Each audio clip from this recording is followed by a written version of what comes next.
a friendly face to kind of kick off this evening. I hope you've had a great week.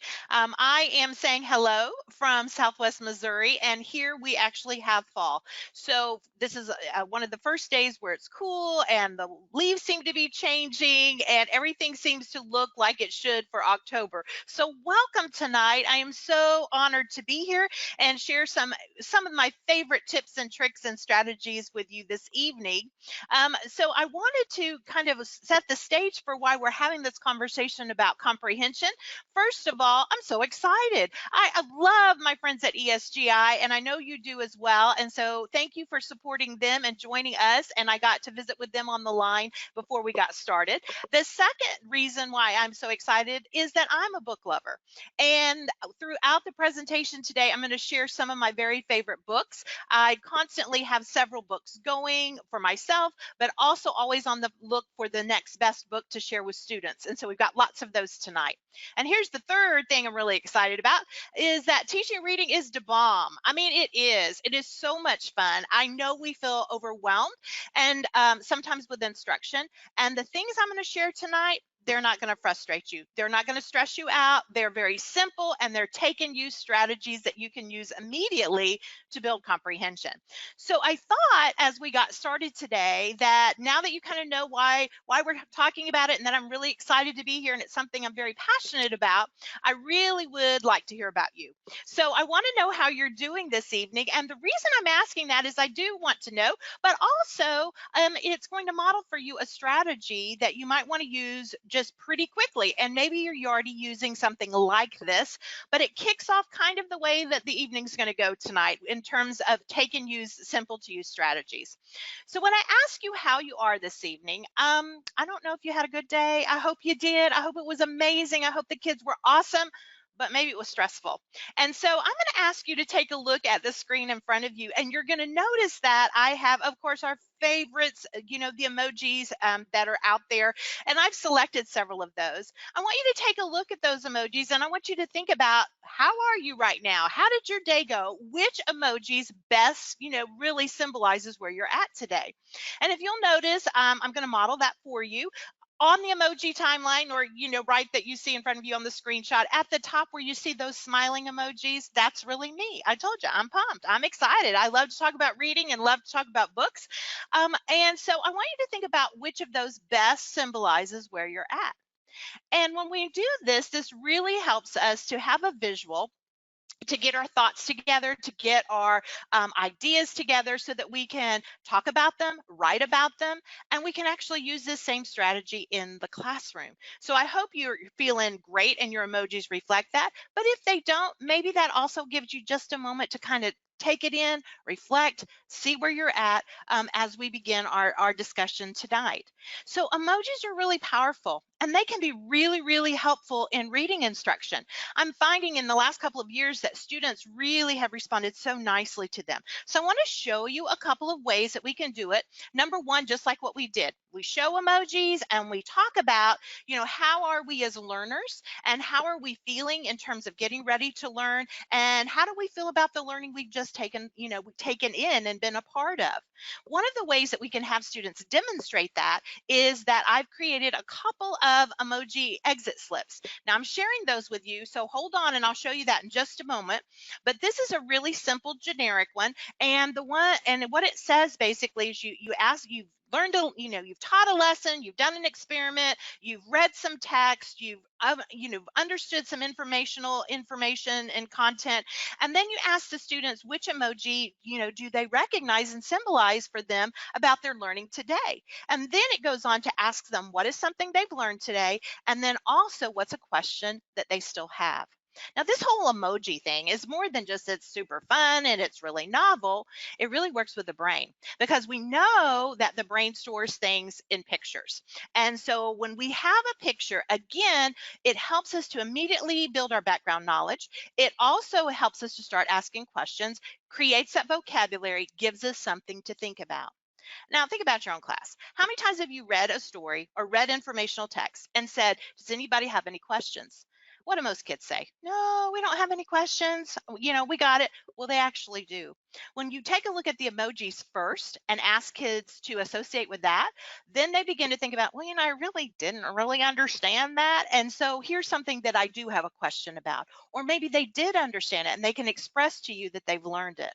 Well, could we use this also in math or in science? I think so. So check out this second one.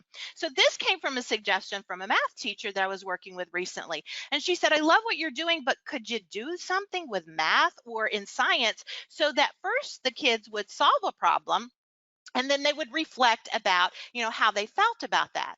And that was a brilliant idea. So what you'll see in this example is that your students can work out a math problem or something in science or something even where they have to explain something, and then at the bottom then they relate to an emoji and then they share their reflection. So emojis are really kind of a wonderful way to begin to have kids think about what they're learning, think about what they're reading, and then to begin to express themselves. So what if you have struggling readers? What if you have struggling writers? What if you have young little ones and you're not sure how this would work? So let's use an example of a picture book. So for instance, this is one of mine. I picked it up last year. This is Mother Ghost. And if you don't have this one, pick it up in your library because it's really fun. It's nursery rhymes that are written in Halloween, themed things. So there's everything about bats and witches and ghosts, but all very, very kid friendly. So let's say you wanted to use that with your students. How could we use emojis with that to check for comprehension? Well, here's a couple lists.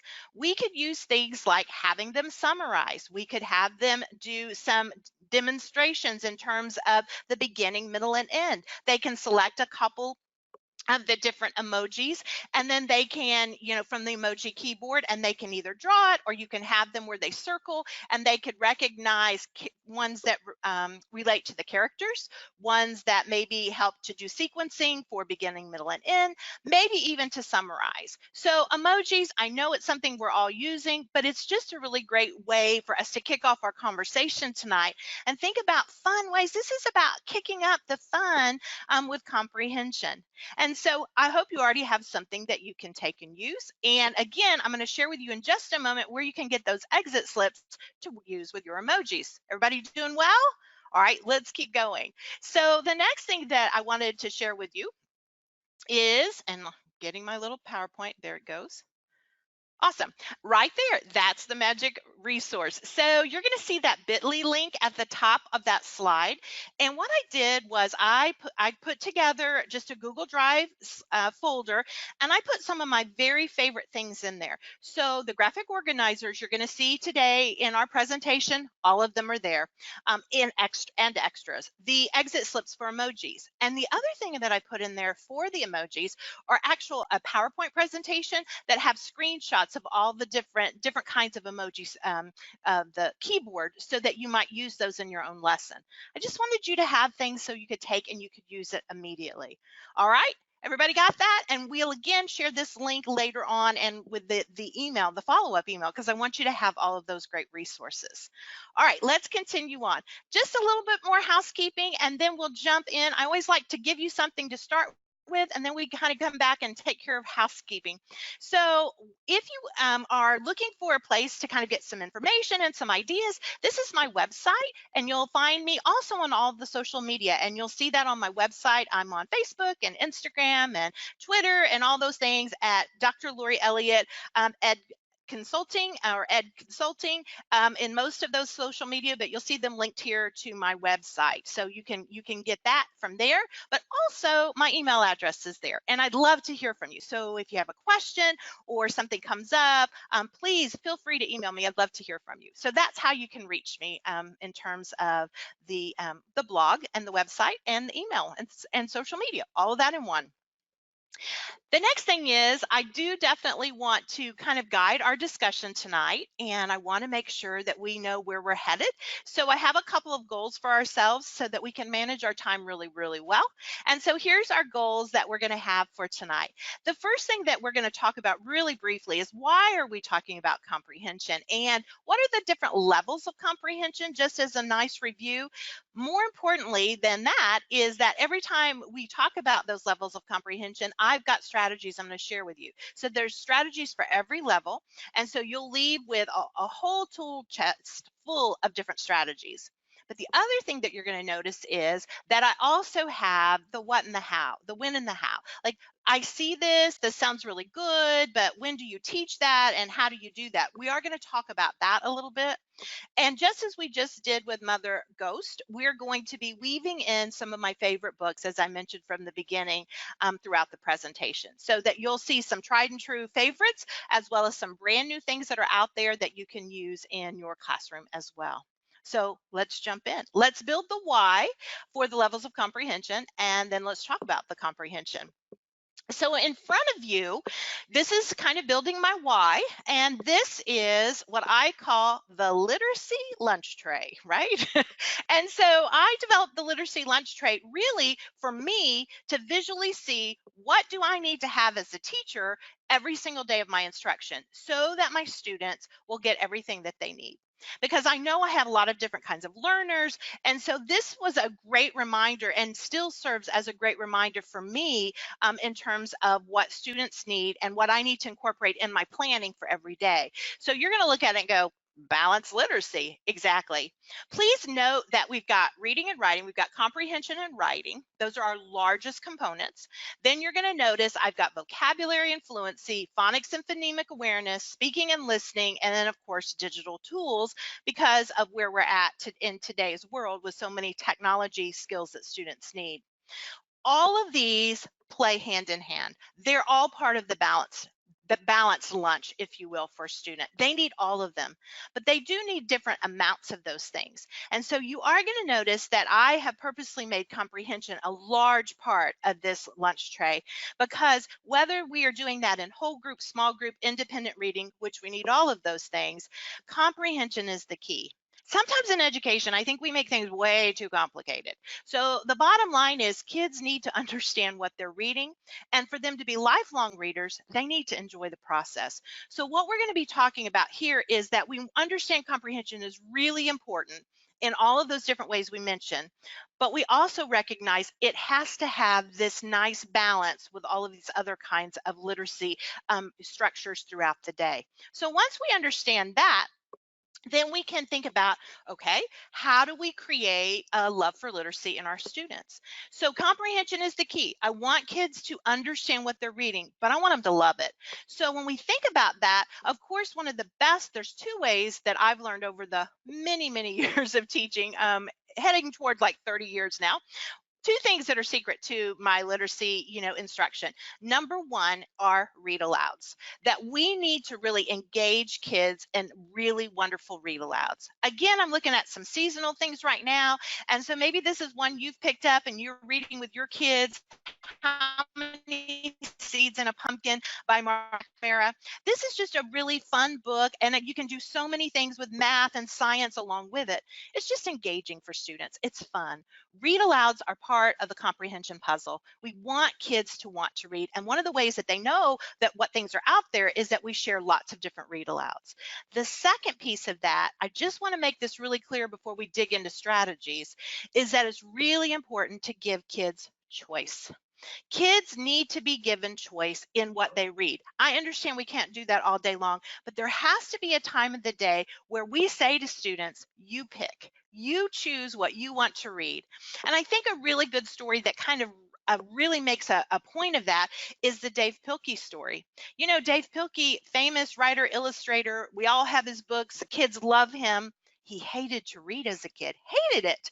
And the only thing that changed that is his mom said, look, I'm taking him to the bookstore, to the library. He can pick whatever he wants. I don't care what it is. He can read whatever he wants. And Dave Pilkey would say, and he has said, this is what made the difference for him, that he was given free reign by his mom, not necessarily his educators, not his teachers, but his mom to read whatever he wanted. And out of that, he became a reader. So before we start talking about all of this comprehension strategy and skill that we want to really, really integrate throughout our day, we want to go back to let's immerse kids in this wonderful environment of reading where we read things that they enjoy and we encourage them to choose as much as possible. Having said that, let's look at Dave Pilkey's quote because I think it sets the stage for the work we want to do then this evening. He says that love was the key, that love led to habits and habits led to skills and skills that continue to this day. That's how we want to merge the skills with the love of reading. And just as Dave Pilkey realized the more he read, then the better that he became of the skill part of reading, the same is true for our kids today. And that's what's going to set the stage for us this evening. So as we get started, let's take a look then at, those different types of levels of comprehension that we want to use in the classroom. For some of us, this is going to be a review and you're going to say, oh, this is great. So it's going to be really fast. Then we're going to dig into the strategies. All right. So the first thing that we recognize when we're thinking about our strategies is that there's different kinds and levels of thinking in terms of reading. And we want our readers to do all of these things. First of all, we want them to have sensory images when they read. We want them to have mental pictures in their mind as they're reading. The next thing is that we do want them to make connections. Boy, teachers love that. We've understood that. The kids need to make lots of different connections.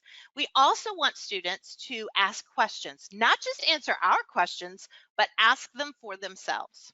The fourth kind of reader that we want and level of thinking will be those that allow students to draw inferences or make, conclusions.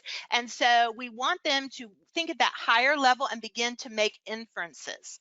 The last two are higher, and that is determining importance, and finally synthesis, doing all of these things naturally, putting them together. That's a lot. That's a lot on our readers, but they can do it.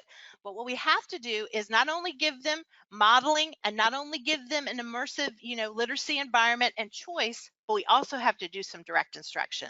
So what will that look like? The first thing we want to talk about is building those sensory images. I don't know about you, but if you have asked your kids before, tell me about what you're seeing in your head while you're reading. Some of your kids can tell you these elaborate stories about, oh, I see this girl and she's wearing this dress and she's doing all these things. But I've had kids that literally look at me and go, see what? I don't see anything. You see, sensory images are the movies of the mind. That when we are reading, we really should be building those pictures in our head and it begins to flow. Just like when you read a book and they make that into a movie and you go see the movie, you are so disappointed. Why? Because the movie never seems to match up to this wonderful movie you've created in your head.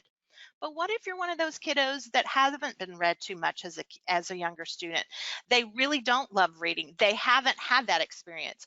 We need to make them aware of sensory images. So in front of you, you're going to see one of my strategies, the next strategy we want to talk about. This is a really good awareness strategy for sensory images. It's a simple 4-square, and you'll notice that the squares are labeled before, during, and after. And so what I do is before we get ready to read something, I will talk to the students and I'll say, we're getting ready to read, a certain book.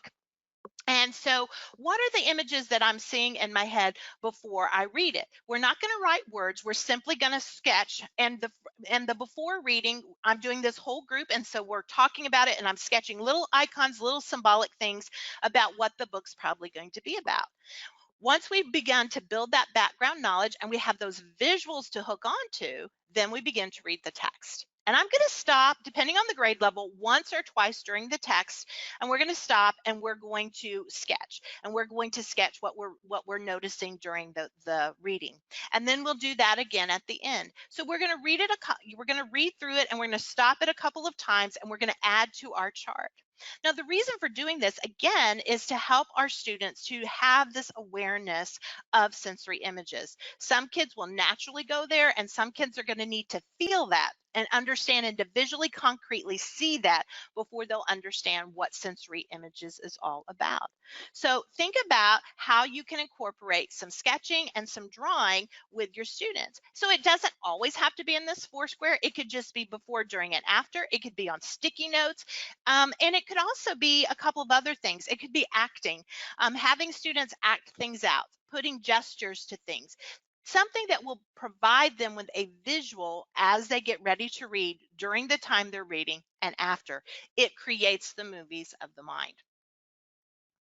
The second type of thinking strategy we want to think about would be making connections. And again, I mentioned this, that we are really good at this. Teachers understand this. So we know that there's different kinds of connections. We can make text to text, which is reading something and then recognizing other books and other materials that also have that same idea.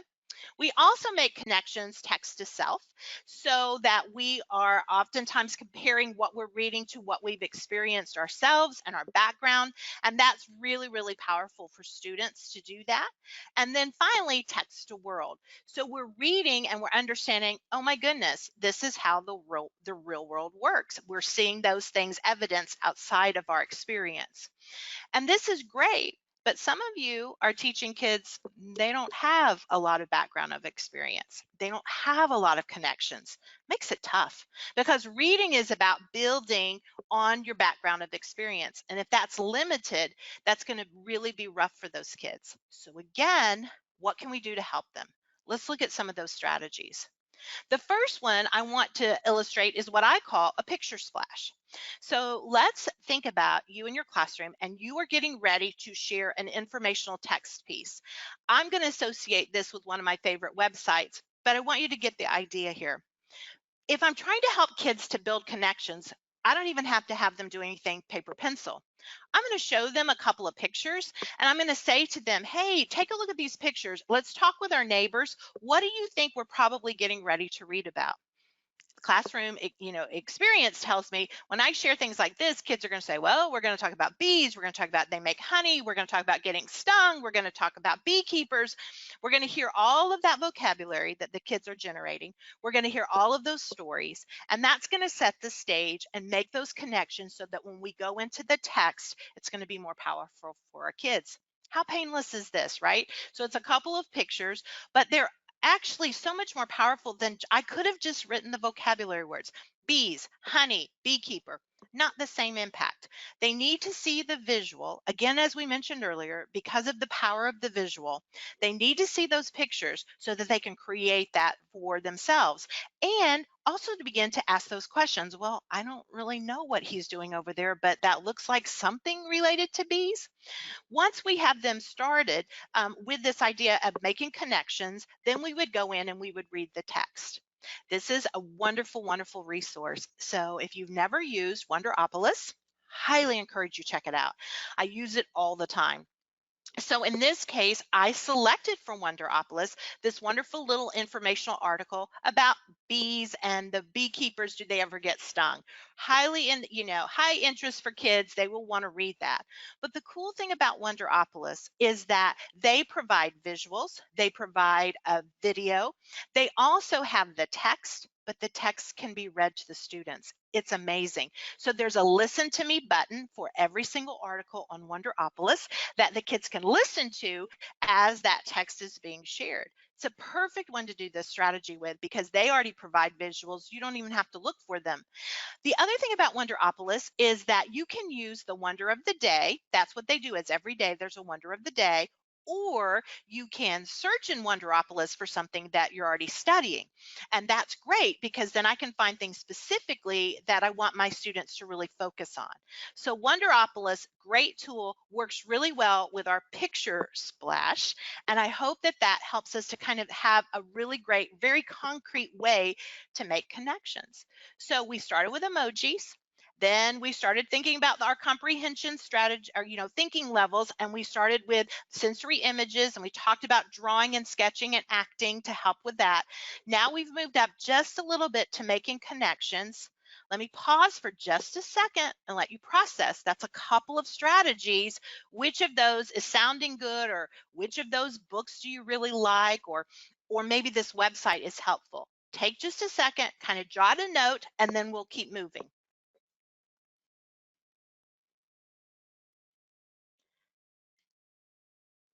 Perfect. So I wanted to continue this notion of making connections, and I want to illustrate that using another really great book.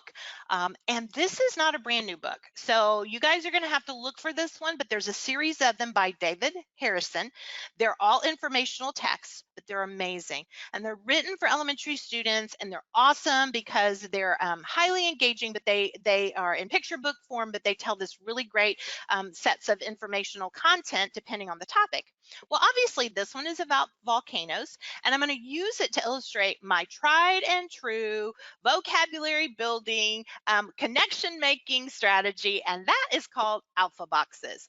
And I don't know if you know alpha boxes, but oh my goodness, it has been around for a long time, and I'm sorry, but I just have to keep sharing it because kids still react so positively to it. So you'll notice my style here is a lot of low prep, no prep, and kids just being immersed in the activity, and not a lot of, not a lot of effort and stress to make these happen. They love alpha boxes. So let me tell you how I set this up, and then I'll go back to the book and connect it.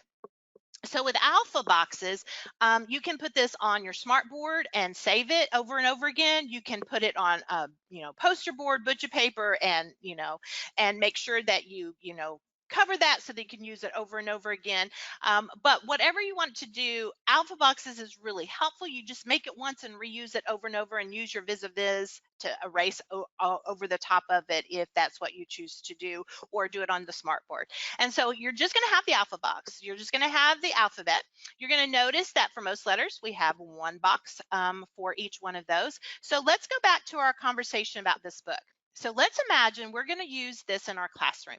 We're studying earth science, and we're studying some things about the natural features and landforms, and we're talking about volcanoes. So I'm going to introduce this to my kids, and I'm going to show them the cover, and I'm going to say, hey guys, today we're going to read this wonderful book by David Harrison about volcanoes. What do we already know about volcanoes?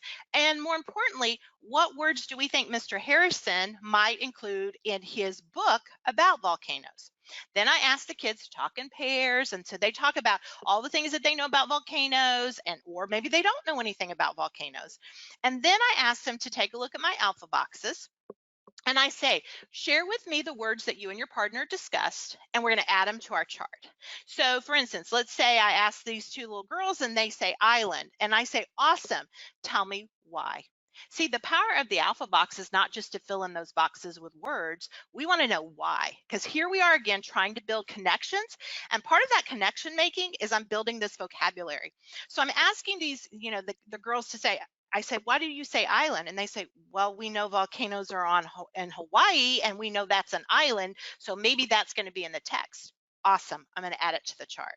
So then we've got another student and a group, and they say, Miss Elliott, we're going to say magma. I say, fabulous. Tell me why magma. And in that, they said, well, when we were watching the Discovery Channel, we saw this documentary about volcanoes, and it mentioned magma. I'm going to add it to the chart. You see, I'm going to ask the kids to go a little bit further, not just throw words at me, but why? Where did it come from? And because I know that, then I'm able to put that up there, and we're able to build vocabulary and make connections for other kids who maybe didn't see the Discovery Channel documentary, or haven't read those books, or haven't been to an island. So before you read, you add words to the chart. This puts your kids absolutely focusing on what they're going to read. So guarantee you, when you start reading that text, what do they zero in on? You got it, those words. So they're looking for those words. And then when we get done reading, we come back to the chart, and I say to them, okay, here's the words we put on the chart. Which of those did we actually find in the text? Let's go back to the text and prove it. Or which are the words that we thought would be, and you know what, they ended up not being in there.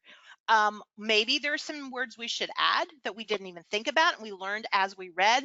Now let's add them to the alpha box.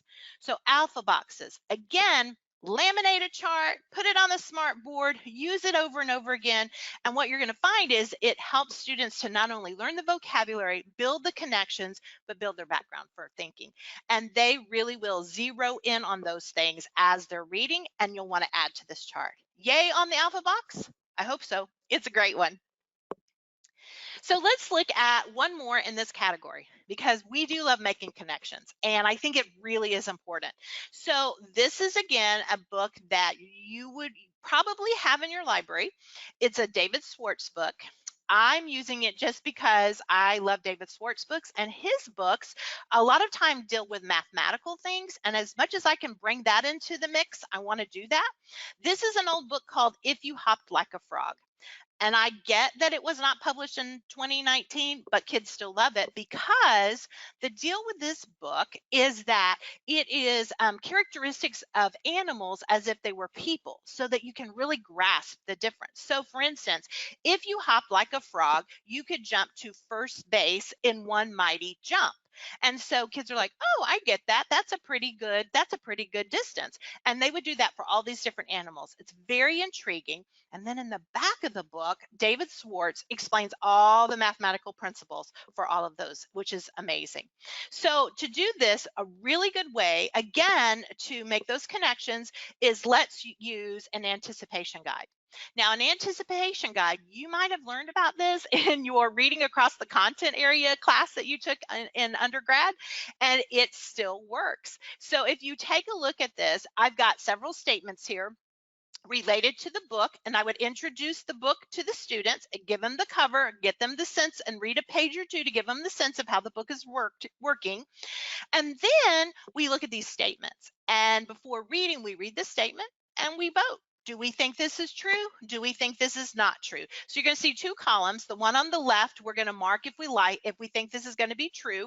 And then after we've read the book, we come back to these statements and we decide, was in fact that statement true or false? And so after reading, then we make our decision.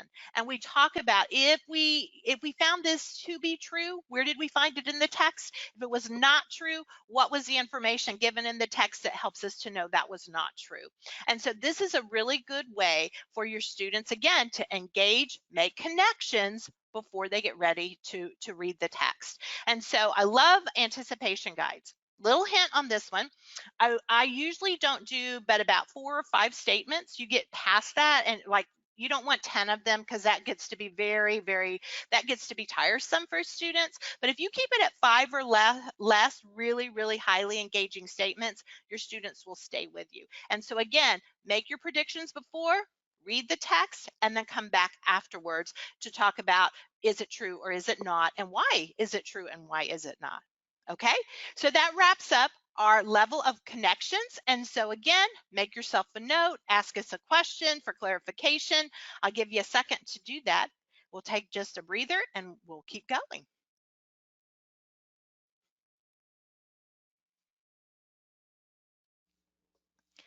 Perfect. So the next category we said on our level of thinking would be questioning. And you know what, as a teacher, we ask so many questions every day. Everything from what are you doing to where are you supposed to be, to really important questions dealing with instruction. And especially in reading, what we find is that a lot of times we find we're asking all the questions or kids are answering already created questions. The goal here of questioning in terms of those reading and thinking strategies is to get students to ask those questions. When I can get students to begin to ask their own questions, that's a huge success. And I remember vividly reading with a student and having a reading conference with her. And so she was beginning to talk about what she was reading, and I could tell she was struggling with the content that she had read, and she was kind of making it up, and she was telling me about it. And I finally said to this little girl, I said, sweetheart, I said, are you asking yourself questions as you're going through this text and going through your book? And she looked at me and she said, Miss Elliott, do you want me to tell you what you want to what you want to hear, or the truth? And I said, well, honey, I really want to know the truth. And she said, well, then I don't really ask myself questions when I read. And I said, really, why not? Straight out of the mouth of a second grader. She said, because if I ask myself questions, then I have to answer the questions. And that told me a whole bunch about this reader. In other words, a lot of times kids don't want to ask themselves questions because they see reading as a chore. They see it as something to get done. They don't see it as something to take and to really think about and to learn from or just enjoy. That told me a lot about this little girl as a reader. And so we began to work around that. You're not reading just to please me or to get something done, but I really want you to find text that you're excited about and that you do want to ask questions. And so kind of had to go back to square one with her about making good choices so that she would be excited about her reading. Having said that, then I had to be pretty strategic. I had to come up with some different ways that, to help her to learn to ask herself questions. So this is where we landed. First of all, and it was simply, I encouraged her to ask the following question: I wonder. That's it. Nothing complicated. It didn't start with a worksheet, it started with a conversation. And I said to her, and then I began to take this as part of my instruction with students to teach them to ask this simple question: I wonder, before we read, while we're reading, and after. No paper pencil necessary initially. All I want to do is I want kids to really think about it. So whatever it is, the text, the first thing that their gut should tell them is to say, I wonder. Wonder what kind of book this is going to be. Wonder if this is going to be interesting. Wonder if it's going to be fiction or nonfiction. Wonder if it's going to be a picture book or if it's going to have lots of words. I wonder if this character is going on an adventure. We want to begin to model for students and to help them to begin to activate questioning for themselves. And I wonder is the best way I have found to help kids to do that. So after we begin to practice that, then I can begin to hold them a little bit more accountable, but not at first. I just want them to enjoy their own books and their own reading and begin to ask themselves, I wonder, and I'll model for them how to do that. And then later on, I'm going to have them start doing kind of a response journal where they will share that with me in written form, not always in, oral format. I wonder is really, really powerful. And so when you're thinking about, oh my goodness, how do I get kids to take ownership of their own reading? Try having them use this very simple wording and make them really trigger that stop before, stop during, and stop after. Another way that builds on that is a great strategy called thick and thin questions. Now, here's the thing. I know we have to ask lots of different kinds of questions of our kids. So we have to ask some things for certain state assessments. We have for benchmark testing. Everything can't always be about connections and how do you feel about things. Some things are, pretty extensive that we're having to ask. So the way that I help my kids to learn the difference in those kind of questions is I call them thick and thin questions. So I model for them what the differences are. So for instance, thick questions are questions like, why does blah, blah, blah? How do you? What do you think would happen if? In other words, those responses are longer and they require a lot more thinking. Those are thick questions. But thin questions are those questions like, who's the main character? What is the setting? What are the three things that they said has to happen in photosynthesis?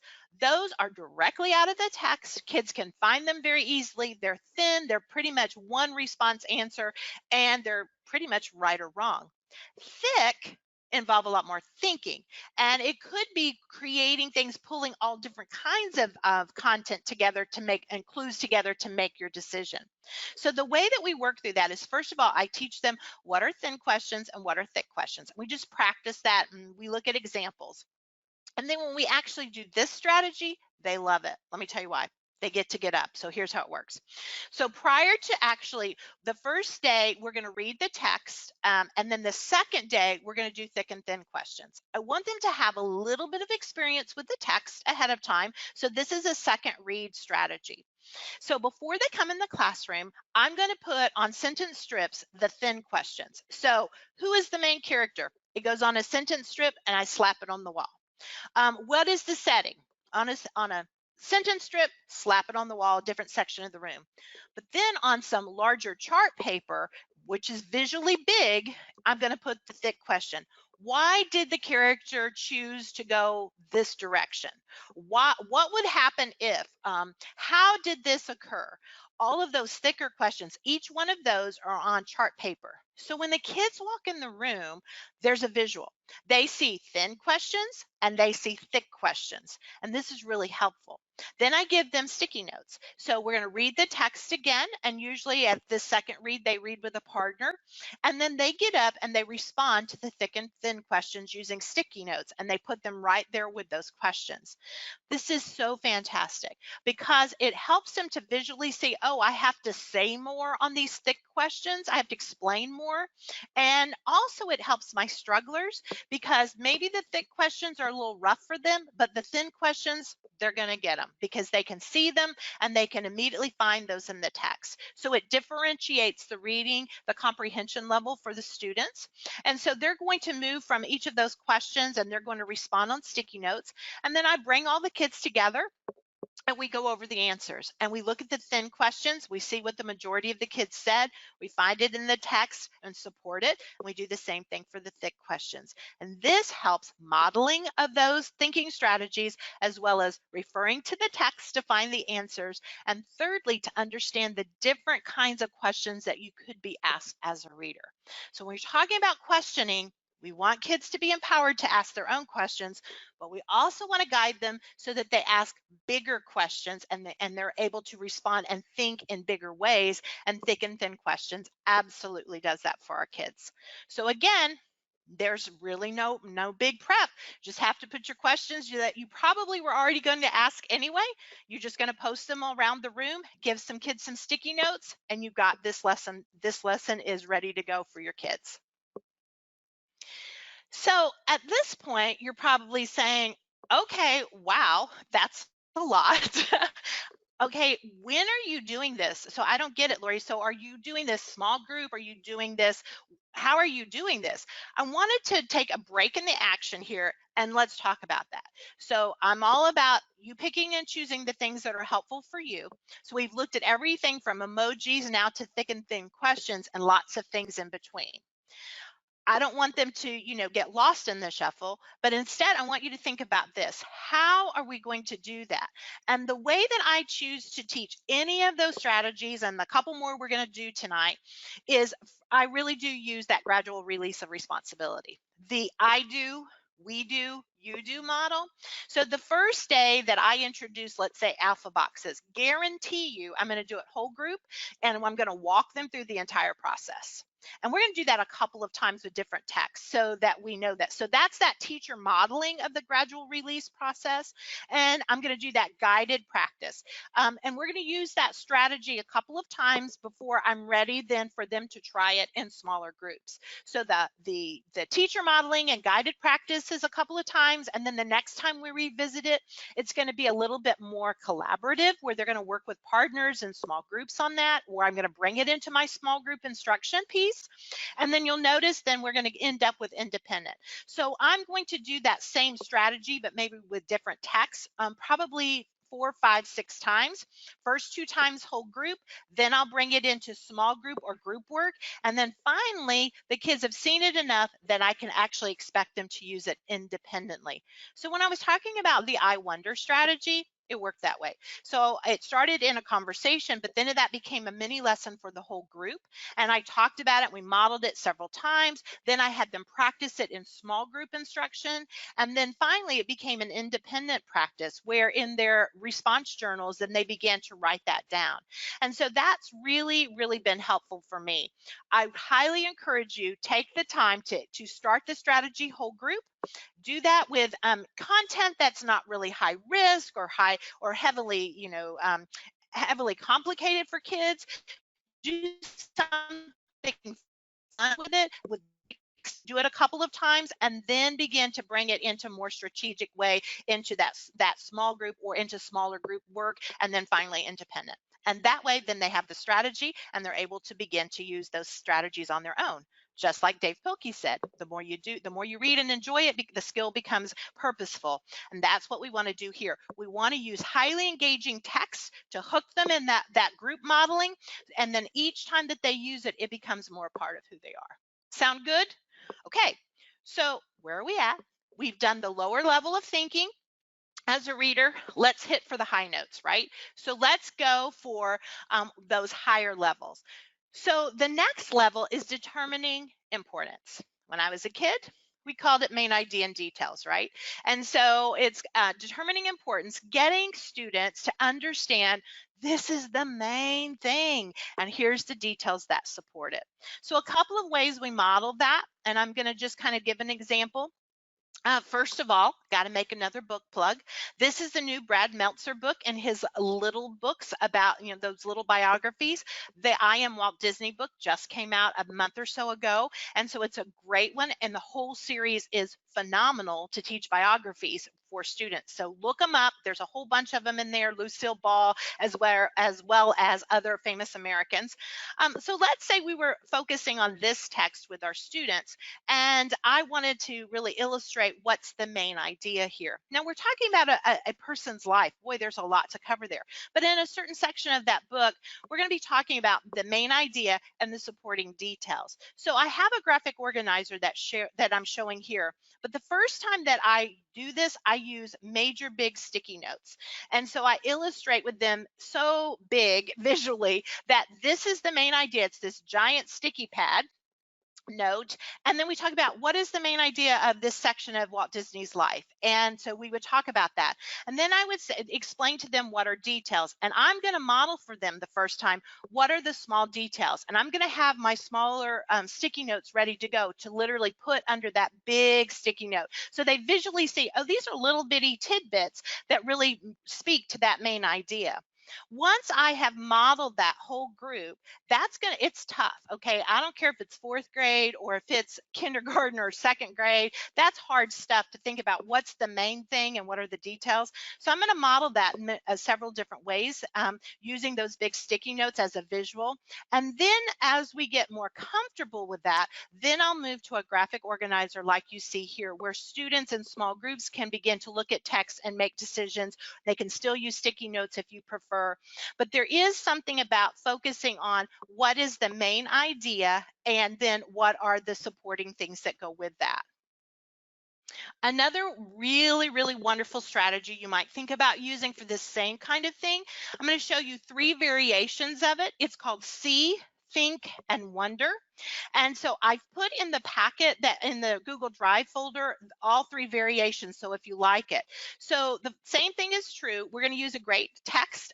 If you don't know these great books, there's If I Built a Car, If I Built a School, and If I Built a House by Chris Van Dusen. They're awesome. And it's really fantastic if you're doing STEM and project-based learning and a lot of inquiry type things. This would go really well with that. So you would read these books. And so the first thing that you would think about are the pictures. And then this graphic organizer asks the kids, and we're going to model it without filling in anything major on their part, but it's I see, that makes me think, and now I wonder. So we're going to talk about looking at the pictures first. Here's what I see. Wow, that makes me think this. We're going to have that conversation. Now I wonder, and that's going to set up the questioning that gives us the focus for the reading, which is really helpful. So the first might be what you want to call your picture walk, and want to use this with your picture walk. The second one is when you're actually reading the text. I read, that makes me think, so now I understand. Remember, we're talking about determining importance. So your first day, you might use it, do your picture walk and talk through and chart this. I see, that makes me think, and now I wonder, and we're going to read to find out. And then the next day, we read it again. We say, I read it, that makes me think this, so now I understand this concept. What a wonderful way to help kids make sense of what's most important. Now, the third way would be if you're listening to music or video, or you're listening to books on tape. I hear, that makes me think, and now I wonder. So just a variation of the same strategy. What are we getting towards? We're really getting towards kids to really make sense of what's most important. And this just gives them a focus so that when they're reading, they're like, I read this part, that made me think of this own thing that I recognize, and now I understand. Now I have determined importance, and I've determined what's important for me. So those are 3 of my favorites on that level about determining importance. Everybody doing well? Awesome. So the last one the last 2 levels of thinking that we're thinking about is this next one, making inferences. Okay, let's get real. How fun has that been for you to teach kids to make inferences? So when I first started teaching, I had a teacher that told me I was really struggling with this, and I couldn't quite get it across to kids. And she was talking about, what she did. And one of the first things that she said she did is she said, well, I just kind of tell them what I'm thinking. This was years before we ever knew anything about doing think alouds and read alouds and those, I mean, think alouds in terms of our read alouds. And so she was talking about she would read a text and she would think aloud what her brain was saying. And that's how she taught her kids to make inferences. And that began to make a world of difference with my kids, that I could share some text and be thinking about, oh, this makes me think here. Oh, I see what the author's saying. This is a clue, and now I'm making sense of it. But there's other things that I've learned over the years that have helped me tremendously and as a different starting point. The think alouds were almost too much for my kids at first. They were like, what is she babbling about all this stuff she's reading? I don't get it. So I began to backtrack. And yes, I know this is just adorable, but this, I start with pictures. I really do. So it can be funny pictures, it could be family pictures, it could be pictures of anything. And as I begin to teach inferring, I start with visuals and I say to the kids, what do you think is happening in this picture? What is going on in this picture? Tell me why. And so the kids make predictions and they tell me based on the clues that they see in front of them, this is what they think is happening. So I'll ask them, okay, what's going on in this picture? How do you know that? Because I want them to tell me, oh, not just this is you, Mrs. Elliott, and this is at Halloween, and it seems to be at, in Disneyland or California Adventure. How do you know that? And then they tell me about all the clues. And then I push them a little bit. What time of the year is it? What else do you think you notice about it? What questions do you still have? So we'll do a couple series days of me showing different kinds of pictures, and a resource that's really awesome is this one, National Geographic, and they do photo of the day. And photo of the day, every day there's a picture that's posted. And they are beautiful. They are cultures and animals and places around the world. And the kids get so intrigued by them. It's perfect to get them to ask what's going on in this picture. So you want to do a couple of days of this whole group, just getting them to think and getting there. And I don't even tell them they're making inferences. I just say, what's going on? How do we know? What questions do we still have? What else do we need to find more of?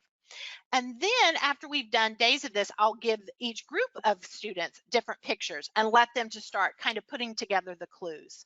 The next set of days, then I take them into some text. Cartoons. Yes. So then we do a couple of days reading cartoons. Artwork and cartoons are perfect because you can't look at cartoons without making inferences, because you have to understand what the word play is and what's going on in the faces of the characters. And so it's a really great way, and it's novel and the kids love it. So I go into cartoons and we examine the cartoons and we talk about that for a while. My favorites to use that are very kid friendly are the Garfield, and they love those, and they also love Charlie Brown. And so Still Peanuts works. And so we will use those again, whole group, and then I put them after the first day into small groups and they talk about them and they start noticing things. And then eventually then we'll get to independent. So we do pictures and artwork and we do cartoons, and then I bring them into poetry.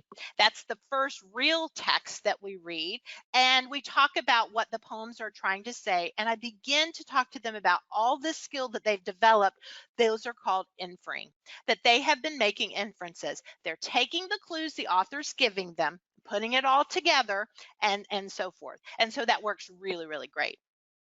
So once they have that really nice way to move into inferences, when we get into actual text, I can have that conversation. They're like, oh, like the pictures, what are the clues? Exactly. And so then they are able to make that connection. Our final level of comprehension is the summarizing or the synthesizing, putting this all together just as adult readers do. We do all of these things naturally. Like I'm reading lots of great books, and when I'm reading those things, those are all questions are being asked. I'm making predictions. All these things are happening, and we want our students to get there. And so one of the ways that we help to start putting those pieces together are what we call comprehension frames. And comprehension frames really just tie it together. They are generic frames that give part of the text, and we just ask the kids to fill it in. And so again, teach it whole group, and then practice it, then in a small group, and eventually they can do it individually. Related to text, for instance, here's Pete the cat. And so this is one I used in my classroom with my first and second graders. And so we're talking about Pete the cat, and I created this comprehension frame so that we could go back and we could really pull it all together, what was most important, and not only what was most important, but what would we want other readers to know about the text because we're using the comprehension frame. So comprehension frames are really great, more than just figuring out what happened, but extending that to what lessons do we learn? Who would we suggest somebody else read this book? Who would be a good person to read this book? We're taking it to that highest level of really sharing our love for reading with somebody else. So those are lots of strategies for lots of different levels of thinking.